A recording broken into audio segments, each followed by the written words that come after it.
పునరుద్ధానుడైనటువంటి యేసు మరణపు ముళ్ళు విరిచి మరణాన్ని విశ్రాంతిగా మార్చి ఆయనందు విశ్వాసముంచిన ప్రతి ఒక్కరు కూడా మరణముల నుంచి జీవంలోకి దాటించబడటానికి, నిత్య జీవానికి వారసత్వం కలుగు చేసినటువంటి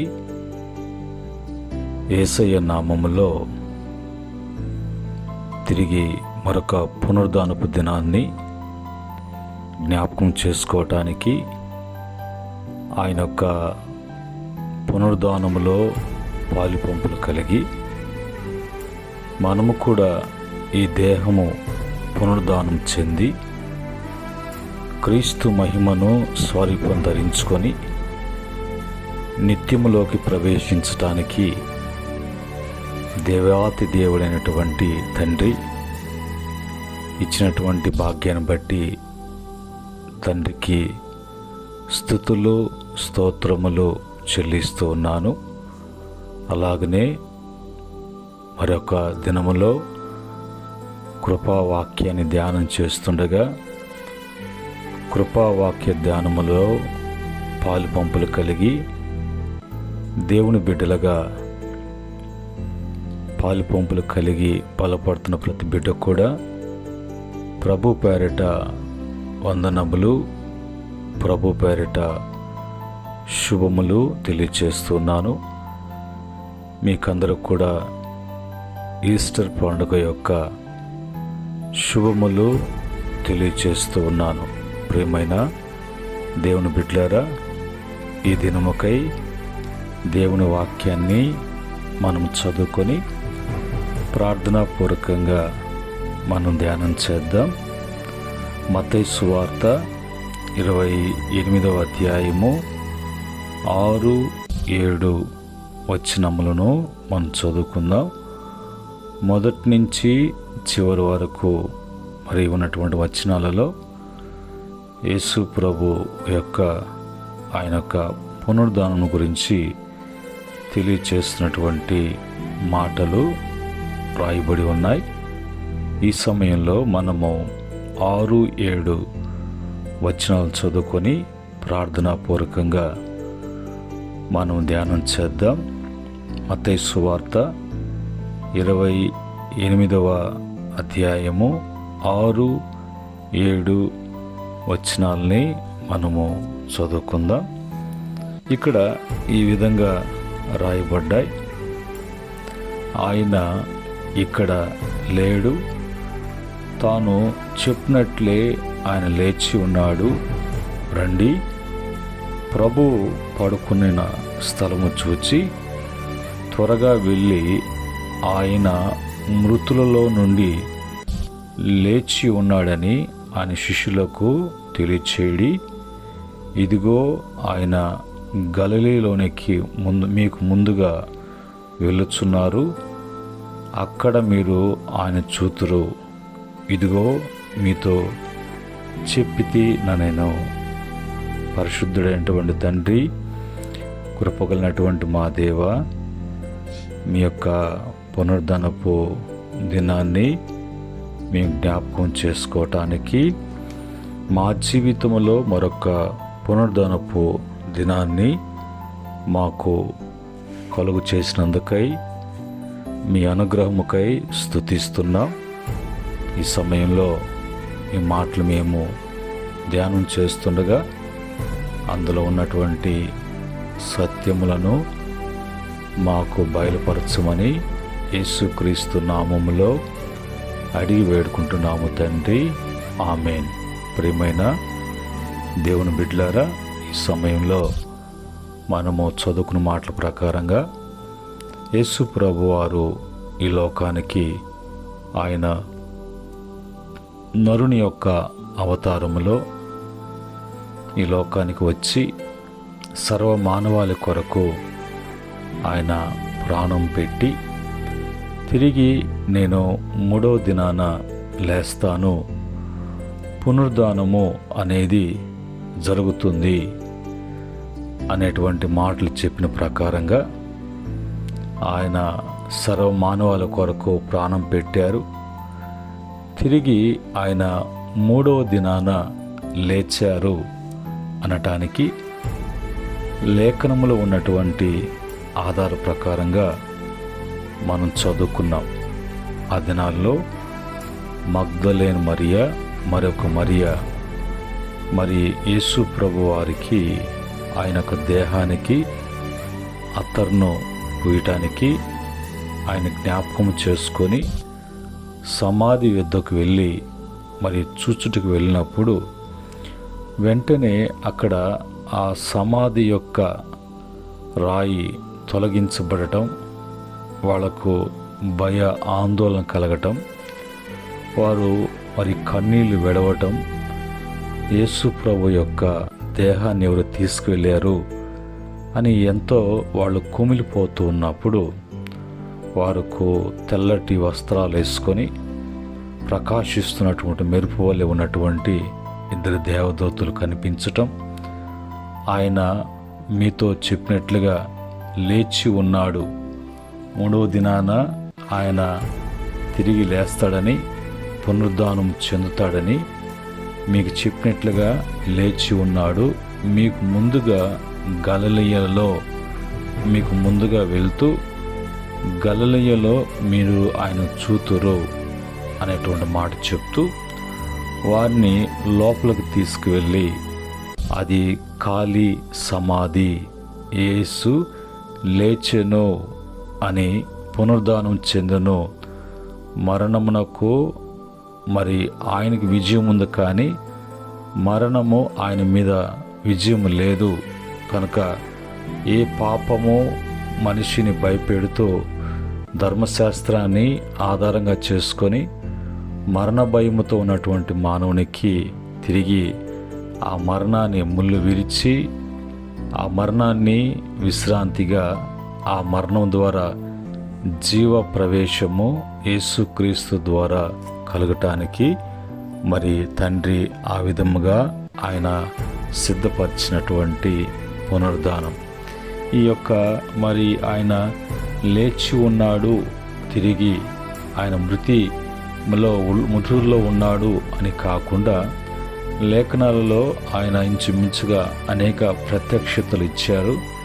40 దినాలు యేసు ప్రభు వాళ్ళతో ఉంటూ కనిపిస్తూ వాళ్ళని బలపరుస్తూ వారికి ఆజ్ఞాపిస్తూ ఆయన తర్వాత ఆ పునరుద్ధానము అనేది అనేక మంది ప్రకటించడానికి, అనేక మంది తెలుసుకొని వారు పునరుద్ధానం రేపు పరలోకానికి వెళ్ళాలంటే ఈ దేహము పునరుద్ధానము కావాలి అని అంటే యేసునందు ఆ పునరుద్ధానము జరుగుతుంది అనేటువంటి మాటలు లేఖనములో చెప్పినట్లు ప్రకారంగా సర్వలోకానికి వెళ్ళి సర్వ సృష్టికి సువార్త ప్రకటించండి అని యేసు ప్రభు వారిని బలపరిచి పంపించినట్లుగా ఈరోజు మరి పునరుద్ధానము, క్రీస్తు యొక్క పునరుద్ధానము, రిజరెక్షన్ ఆఫ్ క్రైస్ట్ గురించి ఏంటి అని చూసినప్పుడు మరి క్రైస్తవ విశ్వాసములో అత్యంత ముఖ్యమైనటువంటి సత్యము ఇది. యేసుక్రీస్తు మరణించిన 3వ దినము తిరిగి బ్రతికించినటువంటి సంఘటన గొప్ప సంఘటనగా. పునరుద్ధానము అంటే ఏంటి? పునరుద్ధానం అంటే చనిపోయినటువంటి వాడు తిరిగి బ్రతుకుట. యేసుక్రీస్తు శిలువపై మరణించి సమాధిలో పెట్టబడిన తర్వాత 3వ దినాన లేచి వచ్చెను కనుక ఆయన పునరుద్ధానం చెందాడు అనేటువంటి విషయాన్ని మనము లేఖనం ద్వారా మనకు తెలియచేయబడుతున్నది. అనేక మంది ఈ సత్యాన్ని గ్రహించకుండా అనేక మంది జీవితాలలో మరి వారు ఇంకా చీకటి జీవితాన్ని జీవిస్తున్నారు. పునరుద్ధానం యొక్క ప్రాముఖ్యత ఏంటి అంటే పాపముపై విజయము. యేసు పునరుద్ధానం ద్వారా పాపము మరియు మరణంపై విజయము సాధించి ఆ విజయము మనకు అనుగ్రహించెను. రెండవదిగా విశ్వాసానికి ఆధారము. పునరుద్ధానము లేకపోతే మన విశ్వాసం వ్యర్థమని బైబిల్ చెప్తూ ఉన్నది. 1 కొరింథీ పత్రిక 15:14 ప్రకారంగా. మూడవదిగా నిత్య జీవము ఆశ. యేసు లేచినట్లయితే మనము నిత్య జీవము పొందుతాము అనేటువంటి నమ్మకము యేసుక్రీస్తు ద్వారా మనకు ఆశ కలిగించటం, అది పునరుద్ధానం ద్వారా. మరి ఒక మాటలో చెప్పాలంటే యేసు చనిపోయాడు, సమాధి చేయబడ్డాడు, 3వ రోజు లేచాడు. ఇది సువార్తగా ప్రకటించబడుతూ అనేక మందిని మరి తిరిగి ప్రభువులకు విశ్వసించి మరి ఆయన వద్దకు రావటానికి ఈ యొక్క మరి ఆయన లేచెను అనేటువంటి మన జీవితము మారెను ప్రధాన వచనాలు ఏంటంటే, సిలువ మొదటగా ఆయన చేసినటువంటి మరి ఆ యొక్క త్యాగము, ఆయన యొక్క మరణము, పునరుద్ధానము అనేది మనం చూసినప్పుడు సిలువ అనేది ప్రేమ యొక్క సాక్ష్యముగా యోహాను సువార్త 3:16 ప్రకారంగా దేవుడు లోకమును ఎంతో ప్రేమించెను కాగా తన అద్వితీయ కుమారుని విశ్వాసముంచువాడు నశించక నిత్య జీవం పొందినట్లు ఆయనను మనకు అనుగ్రహించెను. అందును బట్టి ఆయన యొక్క ప్రేమ తెలియచేయబడుతుంది. ఆయన మన కొరకు మృతి చెంది పునరుద్ధానం చెందాడు మనం నిత్య జీవాన్ని పొందుకోవటానికి. మరి రెండవదిగా మనము పాపమై ఉండగా క్రీస్తు మన కొరకు చనిపోయాడు అని రోమా పత్రిక 5:8 ప్రకారంగా. సమాధి అనేది నిరాశ సమయముగా అనేది మరి యేసుని సమాధి చేయబడటం అనేది మరి ఆ సమాధి కూడా లేదంటే ఆ మరణానికి కూడా ఆ భయము కలిగించే విధముగా మరి అక్కడ మనం చూస్తూ ఉన్నాం. ఆ దానికి కూడా అధికారం లేదు అన్నట్లుగా పునరుద్ధానము అనేది మన జీవితంలో గొప్ప విజయము అనేది కలగటానికి చూపించబడటము అనేది జరుగుతున్నది. అలాగనే తిరిగి మనం యేసుక్రీస్తులో క్రొత్త జీవితము మనకు వరముగా అనుగ్రహించబడింది. రోమపత్రిక 6:4 ప్రకారంగా మరి మన యొక్క ఆశ దేవుడు మరి జీవం కలిగినటువంటి దేవుడు పునరుద్ధానం వలన మనము కూడా పునరుద్ధానం చెంది ప్రభుతో కూడా మనము జీవిస్తాము అన్నట్లుగా. మరి ఈ యొక్క మరి ఈ విషయంలో యేసుక్రీస్తు వారు పునరుద్ధానము చెందుట వలన మన జీవితాలలో మనకు తెచ్చిపెట్టినటువంటి మరి మేళ్ళేంటి, మంచి ఏంటి అనేది మనం చూడబోతున్నాం. ఈరోజు ఈ యొక్క మరి ఈస్టర్ పండుగ, పునరుద్ధానపు మరి పండుగ అనేది గురించి మనం చూసినప్పుడు క్రీస్తు మృతుల్లో నుండి లేపబడి దేవుని కుమారుడుగా నిరూపించబడెను. అందును బట్టి మనము ఇది జ్ఞాపకం చేసుకోవాలి. రోమాపత్రిక 1:4 ప్రకారంగా. రెండవదిగా క్రీస్తు లేపబడటం ద్వారా మరణ వేదనలు తొలగిపోయెను. కీర్తన 116:16, అపోస్తుల కార్యము 2:24. మూడవదిగా క్రీస్తు పునరుద్ధానం వలన పాప క్షమాపణ కలిగింది. పునరుద్ధానము లేకపోతే పాపమునకు క్షమాపణ లేనట్లుగానే 1 కొరింథీ పత్రిక 15:17 ప్రకారంగా. అలాగనే నాలుగవదిగా క్రీస్తు మృతులో నుండి లేచినట్లు మనలను కూడా లేపి పరలోకములో కూర్చుండబెట్టుటకు ఆయన పునరుద్ధానం చెందటం. ఎఫెసీ పత్రిక 2:7 ప్రకారంగా. 5 క్రీస్తు పునరుద్ధానం వలన మనకు నూతన జీవము కలిగేను. 2 తిమోతి పత్రిక 1:9-10 ప్రకారంగా. అలాగనే మరి 6వదిగా క్రీస్తు మృతుల్లో నుండి లేచాడు, మనము లేపబడిపోతున్నాము అనే విషయాన్ని ఆ పునరుద్ధరణ ద్వారా మనకు తెలియచేయబడుతూ ఉన్నది. మొదటి దశలోని పత్రిక 4వ అధ్యాయం 16వ వచనం ప్రకారంగా, 1 కొరింథీ పత్రిక 15:22 ప్రకారంగా, 7వదిగా క్రీస్తు మృతుల్లో నుండి లేచుట వలన ఆయన మరలా వచ్చునని నిశ్చయమై ఉన్నది. మనందరం కూడా పరలోకానికి తీసుకువెళ్ళటానికి, మనమంతా కూడా పునరుద్ధానం చెందటానికి. అపోస్తలుల కార్యం 17:31 ప్రకారంగా.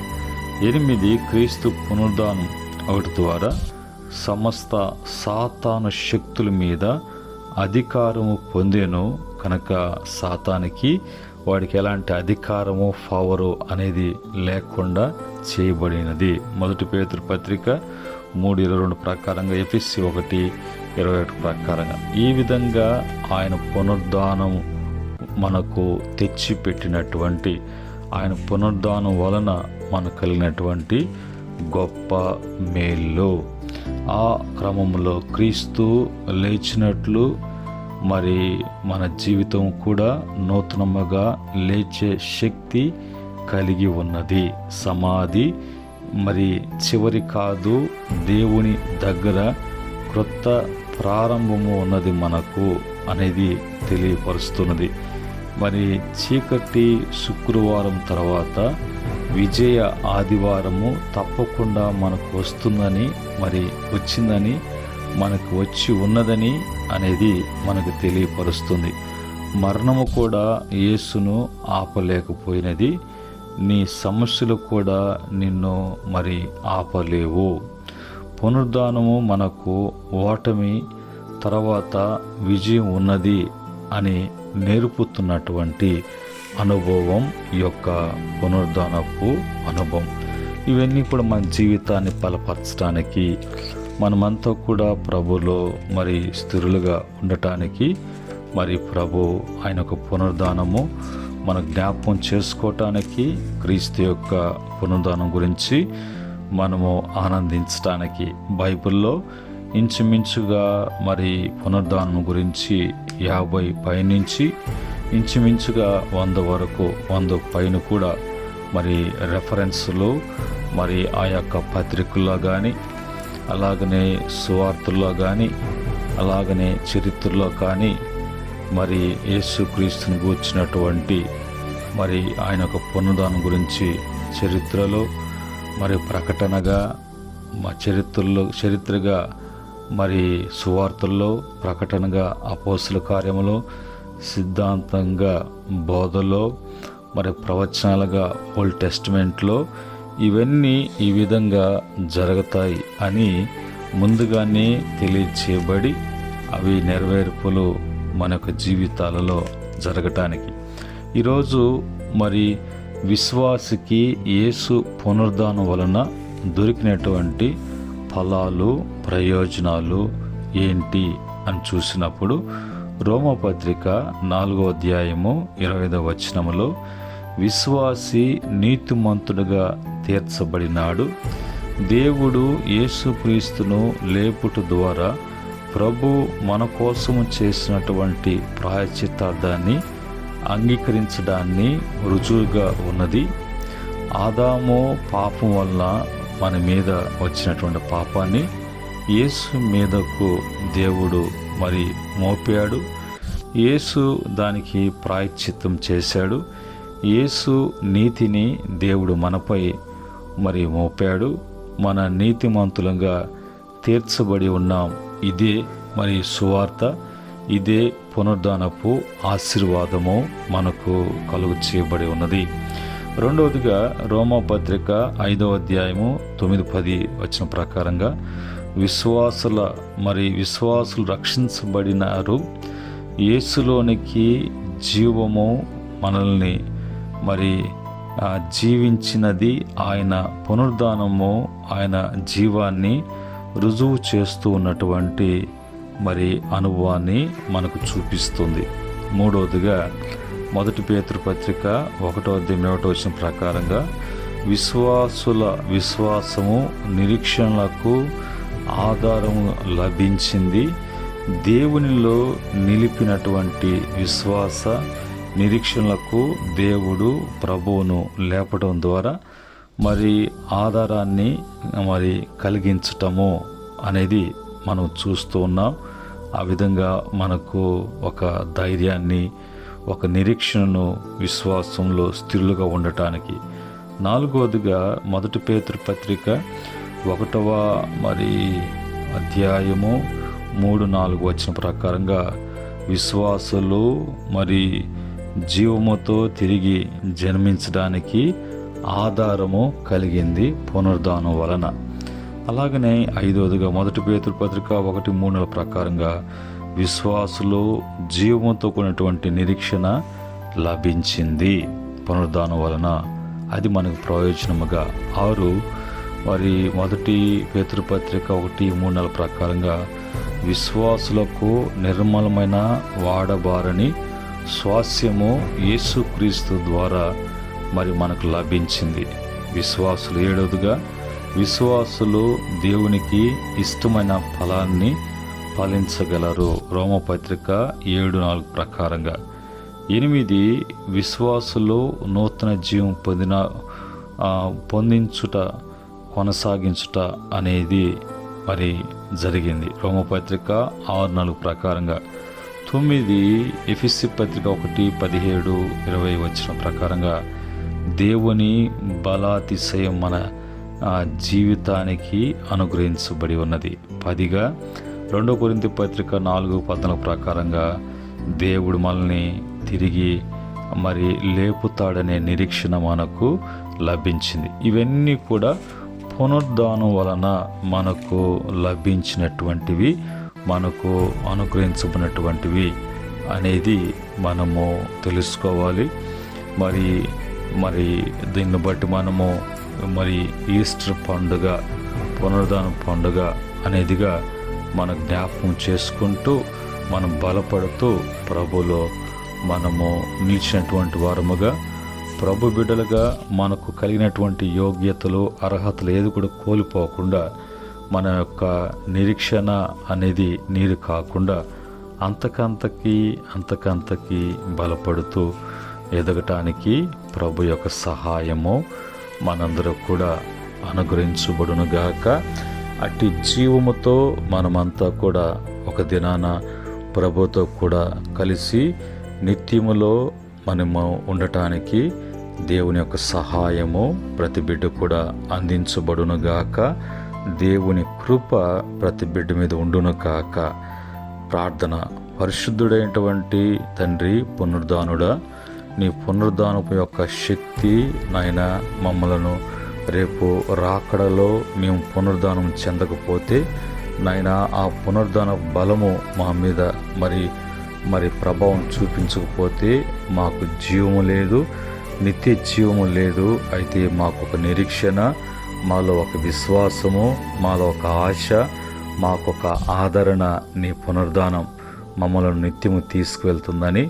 కనుక ఏదికి కూడా దేనికి కూడా మా మీద అధికారం లేకుండా సమస్తాన్ని జయించి దేనికి కూడా అధికారం లేకుండా సర్వ అధికారాలు కలిగినటువంటి వారుగా ఆ అధికారము క్రింద మేము నాయన జీవించున్నట్లుగా మీరు చూపించిన ప్రేమ, కృప, దయ, జాలిని బట్టి స్తుతిస్తున్నాం. ఈ మాటలు వింటున్న బిడ్డలు ఈరోజు పునరుద్ధానము ఆచారంగా, పునరుద్ధాన పండగ, ఈస్టర్ పండగ అని ఆచారంగా జరిపించడం కాదు, కానీ ప్రభు బిడ్డలలో ఒక గొప్ప ఉజ్జీవాన్ని తీసుకురావటానికి, గొప్ప విశ్వాసము కలిగి ఉండటానికి మీరు కృప చూపించమని వేడుకుంటున్నాం. ప్రతి బిడ్డ కూడా ఈ దినాన మందిరముకి వెళ్ళి మరి ఆరాధనలో పాల్గొని మీ పరిశుద్ధమైనటువంటి శరీరాన్ని, రక్తాన్ని జ్ఞాపకం చేసుకుంటూ బిడ్డలు నాయన మరి పునరుద్ధానానికి సిద్ధపడేటువంటి వారుగా ఉండి కృప దయచేయమని యేసుక్రీస్తు నామములో అడిగి వేడుకుంటున్నాము తండ్రి, ఆమేన్. పరమందు మరి తొట్టిల్లకుండా కాపాడేటువంటి తండ్రి ప్రేమ ప్రతి విషయంలో కూడా మరి సరిచేస్తూ దేవునికి దగ్గర చేస్తున్నటువంటి యేసుక్రీస్తు కృప, రాకడ కొరకు అలంకరించబడినటువంటి సిద్ధపరచబడుతున్నటువంటి సిద్ధపాటు కలిగి మహిమలోకి ఎత్తబడటానికి పరిశుద్ధాత్మ యొక్క సహాయము, ఈ మాటలు వింటున్నా మరి ఈ విధంగా అనుసరిస్తున్న ప్రతి బిడ్డకు సకల పరిశుద్ధులకును ఆయన దాసులకును సదా తోడై ఉండి నడిపించునుగాక. ఆమేన్. దేవుడు మిమ్మల్ని మీ కుటుంబాలను దీవించి వృద్ధిపరచునుగాక. దైవాశీస్సులు మీకు కలుగునుగాక. ఆమేన్.